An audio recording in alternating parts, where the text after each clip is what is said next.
আওয়ামী লীগ ক্ষমতায় থেকে যেতে ষড়যন্ত্র করছে বলে যে কথা বিএনপি বলে আসছে তার ভিত্তি হিসেবে ওবায়দুল কাদেরের বক্তব্যকে দেখলেন মওদুদ আহমদ। শনিবার এক আলোচনা সভায় বিএনপির স্থায়ী কমিটির এই সদস্য বলেছেন, এতদিন আমরা যেটা সন্দেহ করে আসছিলাম আজকে তারা নিজেরাই সেটা হয়তো অজ্ঞাতে বলে ফেলেছেন। আওয়ামী লীগের সাধারণ সম্পাদক ওবায়দুল কাদের শুক্রবার বলেছিলেন, শেখ হাসিনার উন্নয়নে অর্জনে জনগণ খুশি, নির্বাচনে বিজয় একটা আনুষ্ঠানিকতা মাত্র। আগামী নির্বাচন নিয়ে কোনো প্রকার সংকোচ, কোনো প্রকার ভয় আমাদের নেই। বিএনপির বর্জনের মধ্যে দশম সংসদ নির্বাচনের মধ্য দিয়ে টানা দ্বিতীয় মেয়াদে ক্ষমতায় রয়েছে আওয়ামী লীগ। একাদশ সংসদ নির্বাচনেও তারা আগের মতোই করতে চাইছে বলে বিএনপি নেতাদের অভিযোগ। মওদুদ বলেন, নির্বাচনের একটা নীল নকশা সরকার করছে, সেই নীল নকশাটি কি? বিরোধী দল যাতে না থাকে তাদেরকে নিশ্চিহ্ন করতে হবে। আমরা আবার এমন একটা অবস্থা সৃষ্টি করব যাতে কোনো দল আর নির্বাচনে না আসে। নোয়াখালীতে নিজের আসনে প্রতিদ্বন্দ্বী কাদেরের বক্তব্যের দিকে ইঙ্গিত করে মওদুদ বলেন, গতকাল তাদের একজন নেতা বলে দিয়েছেন তাদের বিজয় এখন আনুষ্ঠানিকতা মাত্র।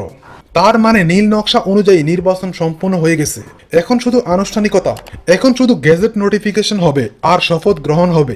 একতরফা নির্বাচন না করতে সরকারকে হুঁশিয়ার করে বিএনপির নেতা বলেন, এই নীল নকশা আপনারা বাস্তবায়ন করতে পারবেন না, এটা বাংলাদেশের মাটিতে হতে দেওয়া হবে না।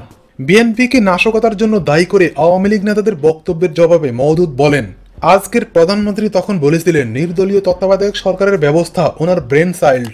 ওই অবস্থা আনার জন্য আপনারা 174 দিন হরতাল দিয়েছিলেন। কত পেট্রোল পাম্প পুড়িয়েছেন, কত শত মানুষের প্রাইভেট কার পুড়িয়েছেন, কত বাস পুড়িয়েছেন। এই শেরাটন হোটেলের মোড়ে বাস পুড়িয়ে 14 জনকে হত্যা করেছিলেন। এখন আপনারা এসব ভুলে গেছেন, এখন আমাদের দোষ দেন।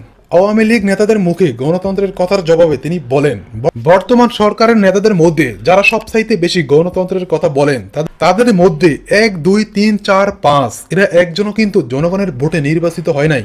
আবার গণতন্ত্রের কথা বলেন, বলতে একটু লজ্জা করে না? বিরোধী দলকে সমাবেশ করতে না দেওয়া, মামলা দেওয়া, গ্রেপ্তার করার প্রসঙ্গে মওদুদ বলেন, এই যে আমি কথাগুলো বলছি এটা যদি কেউ অসত্য প্রমাণ করতে পারে তাহলে আমি রাজনীতি ছেড়ে দেব। জাতীয় প্রেস ক্লাবের নাগরিক অধিকার আন্দোলন ফোরামের উদ্যোগে বিএনপির চেয়ারপারসন খালেদা জিয়ার মুক্তির দাবিতে আলোচনা সভায় বক্তব্যে মওদুদ এসব কথা বলেন।